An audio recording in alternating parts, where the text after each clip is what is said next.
Hello friends, welcome to my channel. ಕರ್ನಾಟಕದಲ್ಲಿ ಅತಿ ಎತ್ತರವಾದ ಒಂದು ಆಂಜನೇಯ ವಿಗ್ರಹ ಮೂರ್ತಿ ಇದೆ. ಆ ಜಾಗ ಇರುವಂಥದ್ದು ಬಿದಿನೆಗೆರೆಯ ಶ್ರೀ ಪಂಚಮುಖಿ ಆಂಜನೇಯ ದೇವಸ್ಥಾನ. ಇದು ಬೆಂಗಳೂರಿಂದ ಸುಮಾರು 60 ಕಿಲೋಮೀಟರ್ ಡಿಸ್ಟೆನ್ಸಲ್ಲಿದೆ. ಕುಣಿಗಲ್ ಹತ್ರ ಬರುತ್ತೆ ಇದು. ಈ ಕ್ಷೇತ್ರನ ಶ್ರೀ ತ್ರಿವೇಣಿ ಸಂಗಮ ಕ್ಷೇತ್ರ ಅಂತ ಕೂಡ ಕರೀತಾರೆ. ಯಾಕೆ ಅಂತಂದರೆ ಇಲ್ಲಿ 3 ದೇವಸ್ಥಾನಗಳಿವೆ. ಉದ್ಭವ ಬಸವೇಶ್ವರ ದೇವಸ್ಥಾನ, ಇದು ಪಶ್ಚಿಮ ದಿಕ್ಕಿಗಿದೆ. ಇನ್ನೊಂದು ಶ್ರೀ ಶನೇಶ್ವರ ದೇವಸ್ಥಾನ, ಇದು ಪೂರ್ವ ದಿಕ್ಕಿಗಿದೆ.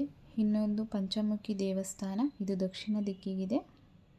ಇಲ್ಲಿರುವಂತಹ ಪಂಚಮುಖಿ ಆಂಜನೇಯ ಏನಿದೆ ಸ್ಟ್ಯಾಚು, ಅದು ಸುಮಾರು 161 ಅಡಿ ಎತ್ತರವಾಗಿದೆ. ಅದಕ್ಕೇನೆ ಇದನ್ನು ಪ್ರಪಂಚದ ಅತಿ ಎತ್ತರವಾದ ಆಂಜನೇಯ ಮೂರ್ತಿ ಅಂತ ಕೂಡ ಕರೀತಾರೆ. ಹಾಗೆಯೇ ಈ ಕ್ಷೇತ್ರ ಇರುವಂಥದ್ದು ಬಿದಿನೆಗೆರೆ ಹತ್ರ, ಕುಣಿಗಲ್ ಹತ್ರ ಇರೋದು. ರಾಮಾಯಣದಲ್ಲಿ ನಡೆದಿರ್ತಕ್ಕಂಥ ಯುದ್ಧಕ್ಕೂ ಹಾಗೂ ಈ ದೇವಸ್ಥಾನಕ್ಕೂ ಒಂದು ಸಂಬಂಧ ಇದೆ. ಅದರ ನೆನಪಿಗೋಸ್ಕರನೇ ಈ ದೇವಸ್ಥಾನನ ಕಟ್ಟಿಸಿದ್ದಾರೆ. ನಾವು ಈ ಕ್ಷೇತ್ರಕ್ಕೆ ಬಂದ ತಕ್ಷಣ ಸಿಗೋದೇ ಆಂಜನೇಯ ವಿಗ್ರಹ. ಕೆಳಗಡೆ ಒಂದು ಆಂಜನೇಯ ದೇವಸ್ಥಾನ ಇದೆ, ಅದು ಸೇಮ್ ಪಂಚಮುಖಿ ಆಂಜನೇಯ ದೇವಸ್ಥಾನನೇ. ಅಲ್ಲಿಗೆ ಹೋಗ್ಬೇಕಂತಂದರೆ ಫಸ್ಟು ಸತ್ಯ ಶನೇಶ್ವರ ದೇವಸ್ಥಾನಕ್ಕೆ ಹೋಗ್ಬಿಟ್ಟು ಆಮೇಲೆ ಪಂಚಮುಖಿ ದೇವಸ್ಥಾನಕ್ಕೆ ಹೋಗಬೇಕು. ಇದೇ ಸತ್ಯ ಶನೇಶ್ವರ ದೇವಸ್ಥಾನಕ್ಕೆ ಹೋಗೋ ರೂಟು. ಇಲ್ಲಿನ ಜನಗಳ ಪ್ರಕಾರ ಈ ಕ್ಷೇತ್ರದಲ್ಲಿ ತುಂಬಾ ಪವಾಡಗಳು ನಡೆದಿದೆ. ಇಲ್ಲಿ ಸುಮಾರು ಜನ ಅಭಿಷೇಕ, ಹೋಮ, ಹವನಗಳನ್ನು ಮಾಡಿಸ್ತಾರೆ. ದೋಷ ಪರಿಹಾರ ಅದು ಕೂಡ ಬರ್ತಾ ಇರ್ತಾರೆ ಇಲ್ಲಿಗೆ. ಬನ್ನಿ ಸತ್ಯ ಶನೇಶ್ವರ ದೇವಸ್ಥಾನದ ಒಳಗಡೆ ಹೋಗೋಣ, ಹೇಗಿದೆ ಅಂತ ನೋಡೋಣ. ಇಲ್ಲಿ ದೇವಸ್ಥಾನದ ಒಳಗಡೆ ಎಂಟ್ರೆನ್ಸ್ ಹತ್ರನೇ ಅಲ್ಲಿಗೆ ದವಸ ಧಾನ್ಯಗಳು ಮತ್ತು ಎಳ್ಳೆಣ್ಣೆ ಅದೆಲ್ಲ ಇಟ್ಕೊಂಡಿದ್ದಾರೆ. ತೋರಿಸ್ತೀನಿ ಬನ್ನಿ. ಇವಾಗ ನೋಡ್ತಾ ಇದ್ದೀರಾ, ಇದು ಶಿಖರ ಸತ್ಯ ಶನೇಶ್ವರ ದೇವಸ್ಥಾನದ್ದು. ಇಲ್ಲೇ ಎಂಟ್ರೆನ್ಸಲ್ಲಿ ಇಟ್ಕೊಂಡಿದ್ದಾರೆ ನೋಡಿ. ಇಲ್ಲಿ ಬಂದು ಇದಕ್ಕೆ 100 ರೂಪೀಸ್ ಪೇ ಮಾಡಿಸ್ಕೊಳ್ತಾರೆ. ಇದು ಎಲ್ಲ ಫುಲ್ಲು ದವಸ ಧಾನ್ಯಗಳು ಮತ್ತು ಎಳ್ಳೆಣ್ಣೆ ಇಟ್ಟಿರ್ತಾರೆ. ಅದನ್ನು ತೋರಿಸ್ತೀನಿ ನೋಡಿ. ಇವಾಗ ಇದನ್ನು ಎಲ್ಲ ನವಗ್ರಹಗಳಿಗೂ ಹಾಕಬೇಕು ಅಂತ ಇದೆ. ಅದಕ್ಕೆ ನವಗ್ರಹ ದೋಷ ಹೋಗೋದಕ್ಕೋಸ್ಕರ ಇದು ಎಳ್ಳೆಣ್ಣೆ ಹಾಕೋದು. ಇಲ್ಲಿ ಎಳ್ಳೆಣ್ಣೆ ಹಾಕಬೇಕು.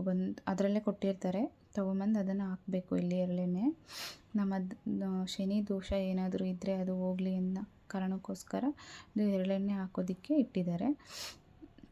ನಮ್ಮ ಎಲ್ಲ ದೋಷಗಳು, ದೃಷ್ಟಿ ಯಾರ್ದಾರ ಇದ್ದರೆ ಅದು ಹೋಗಲಿ ಅನ್ನೋ ಉದ್ದೇಶಕ್ಕೋಸ್ಕರ ಎಲ್ಲ ಶನೇಶ್ವರ ದೇವಸ್ಥಾನದಲ್ಲೂ ಈ ಥರ ಎಳ್ಳೆಣ್ಣೆ ಹಾಕೋದಿರುತ್ತೆ. ಇಲ್ಲಿನೂ ಇದೆ, ಇದೇ ಥರನೇ. ಈಗ ಹಾಕ್ತಾ ಇದ್ದಾರೆ ನೋಡಿ. ಇವಾಗ ಹಾಕ್ತೀವಿ. ಹೀಗೆ ಹಾಕಿ ಅದು ಲೋಟ ಸಮೇತ ಹಾಕಬೇಕು, ಬಟ್ ಅವ್ರು ಹಾಗೆ ಹಾಕ್ಬಿಟ್ರು. ಹಾಗೆ ಅದು ಕೂಡ ಎಳ್ಳೆಣ್ಣೆ ಕೂಡ ಇದೆ, ಅದನ್ನು ಕೂಡ ಅದರಲ್ಲೇ ಹಾಕ್ಬಿಟ್ಟು ಹಾಕ್ತಾಯಿದ್ದಾರೆ ನೋಡಿ.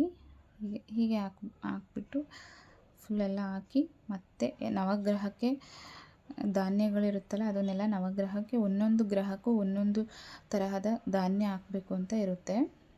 ಮೊದಲನೇದು ಸೂರ್ಯ, ಇದಕ್ಕೆ ಗೋಧಿಯನ್ನು ಅನ್ನವಾಗಿ ಹಾಕ್ತಾಯಿದ್ದೀವಿ. ಇದು ಚಂದ್ರಂಗೆ ಅಕ್ಕಿ ಹಾಕ್ತಾ ಇದ್ದೇವೆ. ಅಕ್ಕಿ ಕೊಟ್ಟಿದ್ದಾರೆ, ಅದರಲ್ಲೇ 9 ಗ್ರಹಗಳೂ ಹಾಕೋಕ್ಕಿದೆ. ಇದು ಹಾಗೆ ಸ್ಟ್ಯಾಚು ಇಟ್ಟಿದ್ರು ಒಂದು, ಹಾಗೆ ಸುಮ್ಮನೆ ವಿಡಿಯೋ ಮಾಡಿಕೊಂಡೆ. ಇದು ಬಂದು ಮಂಗಳ ಗ್ರಹಕ್ಕೆ ಹೆಸರು ಕಾಳು. ಇದು ಬುಧ ಗ್ರಹ, ಬುಧಕ್ಕೆ ಗೋಧಿ. ಇದು ಗುರುಗ್ರಹ. ಒಂದೊಂದಕ್ಕೂ ಒಂದೊಂದು ಬೇಳೆ ಹಾಕೋದಿದೆ, ಧಾನ್ಯಗಳು. ಇದು ಬಂದು ಶುಕ್ರ ಗ್ರಹ ನೋಡಿದರೆ ಅಲ್ವಾ. ಈಗ ಒಳಗೆ ಎಂಟ್ರೆನ್ಸ್ ಆಗ್ತಾ ಇದ್ದೀವಿ. ಶನಿ ಮಹಾತ್ಮ ಸ್ವಾಮಿ ಸತ್ಯ ಶನೇಶ್ವರ ದೇವಸ್ಥಾನ ಇದು. ಇಲ್ಲಿ ಒಳಗಡೆ ಹೋಗಿ ನಮಸ್ಕಾರ ಹಾಕ್ಬಿಟ್ಟು ಇಲ್ಲಿನೇ ನೋಡಿ ಸತ್ಯ ಶನೇಶ್ವರ ದೇವಸ್ಥಾನ ಇದೇನೆ. ತುಂಬ ಚೆನ್ನಾಗಿದೆ ದೇವಸ್ಥಾನ. ಆದರೆ ತುಂಬ ಎಲ್ಲದಕ್ಕೂ ಪೇ ಮಾಡಿಸ್ಕೊಳ್ತಾರೆ, ಪ್ರತಿಯೊಂದಕ್ಕೂ ಮಾಡಿಸ್ಕೊಳ್ತಾರೆ. ಇದು ಸತ್ಯ ಶನೇಶ್ವರ ದೇವಸ್ಥಾನ ಅಂತ. ಇಲ್ಲಿ ಒಂದು ದೇವರಿದೆ, ಅದಕ್ಕೆ ಎಳ್ಳೆಣ್ಣೆ, ನಮ್ಮ ದೋಷ ಏನಾದರೂ ಪರಿಹಾರ ಆಗೋದಕ್ಕೆ ಎಳ್ಳೆಣ್ಣೆ ಹಾಕಿಸ್ತಾರೆ. ಎಳ್ಳೆಣ್ಣೆ ಹಾಕ್ಬಿಟ್ಟು ದೇವರಿಗೆ ಆರತಿ ಮಾಡಿಬಿಟ್ಟು ಹಾಗೆ ಮುಂದೆ ಬಂದರೆ ಇಲ್ಲಿ ಹಾಗೆ ಎಳ್ಳೆಣ್ಣೆ ಹಾಕೋದು. ಇದು ಸತ್ಯ ಶನೇಶ್ವರ ದೇವಸ್ಥಾನ ನೋಡಿ. ಹಾಗೆ ಮುಂದೆ ಬಂದರೆ ಒಂದು ನಿಮಿಷ ಬರ್ತೀವಿ.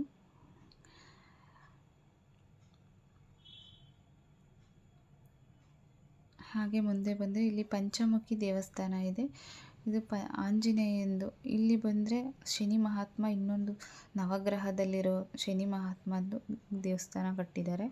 ಇದು ಬಂದು ರಾಹು, ಇದು ಕೇತು, ಇದು ಆಂಜನೇಯ ದಂಪತಿಗಳು, ಆಂಜನೇಯ ಮತ್ತು ಆಂಜನೇಯನ ಹೆಂಡತಿಯವರು ದಂಪತಿಗಳು.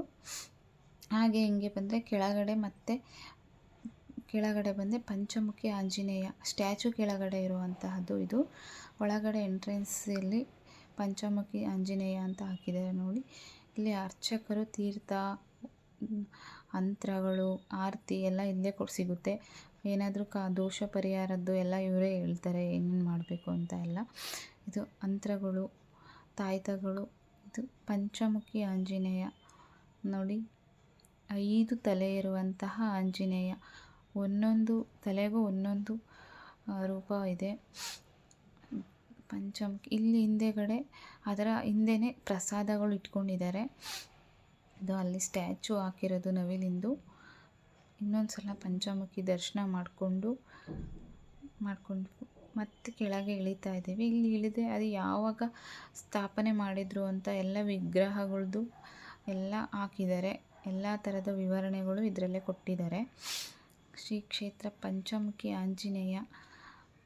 ಬನ್ನಿ, ನೀವು ಭೇಟಿ ಕೊಡಿ. ಮೈ ಚಾನಲ್ ಸಬ್ಸ್ಕ್ರೈಬ್ ಮಾಡಿ, ಶೇರ್ ಮಾಡಿ, ಲೈಕ್ ಮಾಡಿ ಪ್ಲೀಸ್ ಫ್ರೆಂಡ್.